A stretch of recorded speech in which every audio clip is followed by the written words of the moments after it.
வணக்கம். ஔவை சொன்ன மொழியாம் நிகழ்ச்சியில் இன்றைக்கு நம்ம கொன்றை வேந்தன் பார்க்க போகிறோம். இது ஒற்றை வாரி வாசகம் தான், நமக்கே தெரியும். இதில் 4 சொற்கள் இருக்கு.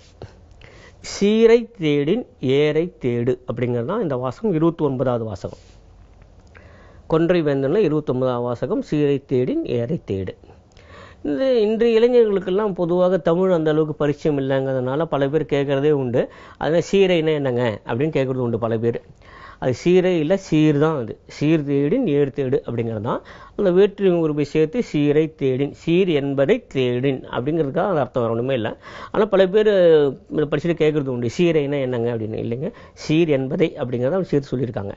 சீர், சீர் தேடின் ஏர் தேடு, சீரை தேடின் ஏரை தேடு. சரி, அது முடிச்சுப்போம். இப்போது சீருங்கிறது என்ன அப்படின்னா, பல பேருக்கு என்ன பண்ணி நினச்சிட்டு இருக்காங்கன்னா, அது பொதுவாக அந்த பொருள் சம்மந்தப்பட்டது, பணம் சம்மந்தப்பட்டது அப்படின்னா சீர் அப்படி தானே கொடுக்குறோம். ஸோ பொருளாக தானே கொடுக்குறோம், அதனால் சீர் அப்படின்னு சொல்கிறாங்க. உண்மையிலே சீர் என்பது சீர் மட்டுமே இல்லை, சிறப்பும் சேர்ந்தது தான். சீரும் சிறப்புமாய் அப்படின்னு பல பேர் சொல்கிறாங்க. உண்மையிலே சீருனாலும் சிறப்புனாலும் ஒன்று தான். ஏறத்தாழ சீருடன் வாழ்கிறார் அப்படின்னாலே சிறப்புடன் வாழ்கிறார் தான் அர்த்தம். சிறப்புடன் வாழ்கிறார்னா சீருடன் வாழ்கிறார் தான் அர்த்தம். ரெண்டும் ஒன்று தான்.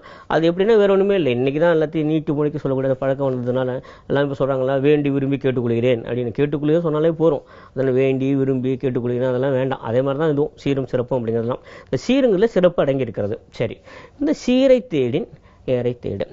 தேடுவதாக இருந்தால், சீரை தேடுவதாக இருந்தால் அப்படின்னா, தேடுவதுன்னு பல பேர் மீண்டும் அது தமிழில் அந்த புழக்கத்துக்கு வரக்கூடிய அந்த சொற்களுடைய அந்த விஸ்தீர்ணத்தை நம்ம குறைச்சிக்கிட்டோம். அது மிகப்பெரிய ஒரு கான்செப்ட் இருக்கக்கூடிய ஒரு விஷயம் தேடுதல் அப்படிங்கிறது. ஆனால் இப்போன்னு இன் சர்ச் ஆஃப் அப்படிங்கிறது தான், சர்ச்சிங் ஃபார் சம்திங், அதான் தேடுதல் அப்படிங்கிற மாதிரி வச்சுட்டு இருக்கோம். அப்படி இல்லை. இது வந்து டு சீக் அப்படின்னு ஒன்று இருக்குது. சரிங்களா, அதுவும் தேடின் தான். இப்போது நமக்கு ஏதோ நமக்கு சீர் வேணும் அப்படின்னு நினைக்கிறோம். அதுக்காக நம்ம விருப்பப்படுவோம் வச்சுக்கோங்க, அதுக்காக நாட்டம் இருக்குது, அதுக்காக முயற்சிக்கிறோம் வச்சுங்களேன். இது எல்லாமே தேடின் தான். இந்த சீர் அப்படிங்கிறது என்ன அப்படின்னா, பொருள், பணம், புகழ் எல்லாம் சேர்ந்தது. இதெல்லாம் எனக்கு வேணும்னு ஆசைப்பட்றேன் வச்சுக்கங்களேன், அதுக்கான முயற்சி பண்ணுறேன் வச்சுங்களேன். சீரை தேடின் அது வந்து ஒரு கண்டிஷனல் கிளாஸு. முதல் பாதி அவங்க சொல்கிறாங்க, எனக்கு இதெல்லாம் வேணும், எனக்கு நிறைய பணம் வேணும், நிறைய பொருள் வேணும், நல்ல புகழ் வேணும், நல்ல அந்தஸ்து வேணும், சமூகத்தை எல்லாரும் மதிக்கணும் அப்படின்னு நினச்சிட்டு இருக்கேன். இதெல்லாம் சேர்ந்து சீர், இதெல்லாம் எனக்கு வேணும் அப்படின்னு நினச்சேன்னா நான் என்ன பண்ணணும் அப்படின்னா, சீரை தேடின் ஏரை தேடு. ஆனால் ஏர் அப்படிங்கிறது நிறைய பேருக்கு இன்னும் ஞாபகத்தை வச்சுருக்காங்கன்னு பெரிய விஷயம் தமிழ்நாட்டில். ஏன்னா ஏர் அப்படிங்கிறது நமக்கே தெரியும், விவசாயத்துடன் நேரடியாக தொடர்புடைய ஒரு விவசாய கருவி ஏர். சரி, ஏர் என்னன்னு தெரியும். ஆனால் உங்களுக்கு இதெல்லாம் வேணும் அப்படின்னா தயவுசெய்து ஏரை தேடுங்கள். ஏரை போய் ஏன் தேடணும் அப்படின்னு அப்படி கிடையாது. ஏர் தான் உங்களுக்கு மிக முக்கியமான விஷயம் தெரியுங்க. அதை ஏரை நாடுங்கள்னு அர்த்தம். அந்த இடத்துல தேடுனா நாடுன்னு அர்த்தம். சரி, இப்போ அந்த ஏர் நாடுங்கள் அப்படின்னா நேரடியான பொருள் என்னென்னா, உங்களுக்கு வாழ்க்கையில் இருக்கக்கூடிய அத்தனை சிறப்புகளையும் விவசாயம் உங்களுக்கு கொண்டு வந்து சேர்க்கும். அவ்வளோதாங்க நேரடியான விஷயம். அது சீரை தேடி நேரை தேடி. சீர் வேண்டுமா, ஏர் இருந்தால் போதும் அப்படிங்கிற நேரடியான செய்தி. சரி, இப்போ இந்த ஏரை தேடு அப்படிங்கிறதுல அடுத்ததாக போகலாம். எதிரே தான் அடுக்கடுக்காக அடுத்தடுத்து வரக்கூடிய விஷயங்கள் தான். எதுவும் இட்டுக்கட்டி சொல்லக்கூடிய செய்திகள் இல்லை. அடுத்ததாக அவங்க என்ன சொல்றாங்க அப்படின்னா, இன்னைக்கும் ஆச்சரியமான ஒரு விஷயமா இருக்கு. ஏரை தேடு அப்படின்னா, ஏர் என்பது 2 விஷயமா எடுத்துக்கலாம். ஒன்று ஏர் அப்படி நேரடியாக எடுத்துக்கொள்ளலாம்.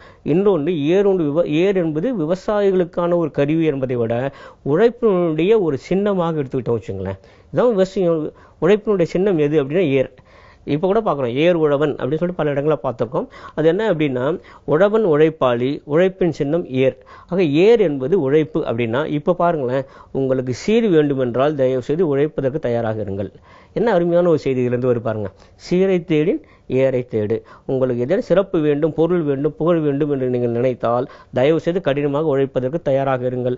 கடினமான உழைப்பு இருக்குல்ல, கடின உழைப்பு, ஹார்ட் ஒர்க்கு சொன்னால் சில பேர் புரியும். இந்த கடின உழைப்பினுடைய அடையாளம் எது அப்படின்னா ஏர். தயவு செய்து ஏர் பக்கம் வாங்க அப்படின்னா என்ன அர்த்தம்? கடினம். தயவு செய்து களத்தில் இறங்கி பணியாற்றுவதற்கு தயாராக இருங்கள். அப்போதான் உங்களுக்கு சீர் வந்து சேரும். சரிங்களா, 2வது பொருள் முடிஞ்சு போச்சு. 3வது, இது இன்னும் சற்று விஸ்தீர்ணமாக பார்க்குற போது, ஏர் என்பதை அப்படியே வச்சு பார்க்கிற போது, நீங்கள் எப்போது சீர் பெற வேண்டும், சிறப்பு பெற வேண்டும் நினைக்கிறோம், சமுதாயத்தை சொல்லக்கூடிய ஒரு செய்தி இது. மிக குறிப்பாக அதிகாரத்தில் இருப்பவர்கள் சொல்லக்கூடிய ஒரு செய்தி இது. என்னென்னா, உங்களுக்கு சீர் வேணும், சிறப்பு வேண்டும், சமுதாயம் மேலே வர வேண்டும் என்று சொன்னால் தயவு செய்து எங்கேயெல்லாம் ஏர் இன்னும் அதிகமாக பயன்படுத்த முடியும் என்று தேடி பாருங்கள். எவ்வளோ மிகச்சிறந்த ஒரு செய்தி. என்ன அப்படின்னா, இன்னைக்கு நம்ம இங்கிருந்து சென்னையிலிருந்து ஒரு நாள் முழுக்க எங்கேயோ பேருந்தில் போகிறோம் அல்லது ரயிலில் பயணம் செய்கிறோம் வச்சுக்கலாம், பஸ்லையோ ட்ரெயின்லையோ போகிறோம். போயிட்டே இருந்தால் இந்த நகரத்தை விட்டு வெளியே போகிற போது அல்லது மாநகரத்தை விட்டு வெளியே போனதுக்கப்புறம் பார்த்தீங்கன்னாக்கா தொடர்ந்து பல மைல் தூரத்துக்கு 2 பக்கம் ஒரு பொட்டல் வெளியாக இருக்குது, சரிங்களா? வெட்ட வெளியாக இருக்குது, பொட்டல் காடாக இருக்குது, எதுவுமே இல்லை. இதெல்லாம் என்ன அப்படின்னா விளை நிலத்தமாக பயன்படுத்தப்படாத நிலங்கள், விவசாயத்துக்கு பயன்படுத்தப்படாத நிலங்கள். இதில் ஒரு மிகப்பெரிய செய்தி இருக்கிறது. விவசாயம் நம்ம விடுதலை பெற்று 1947 இது வரைக்கும் ஒரு 70 ஆண்டுகளில் எத்தனை கலர் நிலங்களை விளை நிலங்களாக மாற்றியிருக்கிறோம் பாருங்களேன். நம்ம விவசாயத்தை பற்றி நிறைய நம்ம பேசிகிட்டே இருக்கோம் தொடர்ந்து. எத்தனை நிலங்களை நம்மளால் மாற்றியிருக்க முடியும்? ஏன் மாற்றலை? 2 காரணங்கள் தான் இருக்க முடியும். ஒன்று, தேவையான அளவுக்கு தண்ணீர் இல்லாமல் போயிருக்கும், இல்லைன்னா நிதி வசதி இல்லாமல் இருக்கும் அவருக்கு. இந்த 2 நம்மால் செய்து தர முடியும் என்று சொன்னால் எத்தனை 1000 ஹெக்டேர் நிலங்களை நம்மால் விவசாய நிலங்களாக மாற்றி அமைக்க முடியும். அதற்கான என்ன மாதிரி முயற்சியை நம்ம பண்ணியிருக்கோம் இது வரைக்கும் அப்படி பாருங்களேன். இன்னும் அப்படியே தான் இருக்குது. பல மைல் தூரத்துக்கு இன்னமும் கலை நிலங்களாகவும் விளைச்சல் செய்யப்படாத நிலங்களாகவும் அன்கல்டிவேட்டட் லேண்டாகவும் பேரன் லேண்ட்ஸாகவும் அப்படியே இருக்கு இல்லையா? இதெல்லாம் ஏன் நீங்கள் விவசாய நிலங்களாக மாற்றக்கூடாது? உங்களுக்கு உண்மையிலேயே நீங்கள் பொருளாதாரத்தில் மேலே வர வேண்டும் என்று சொன்னால் தயவுசெய்து ஏருக்கான பயன்பாட்டை அதிகமாக்கி கொண்டே வாருங்கள். சீரை தேடி ஏரை தேடு. மீண்டும் சந்திப்போம். நன்றி, வணக்கம்.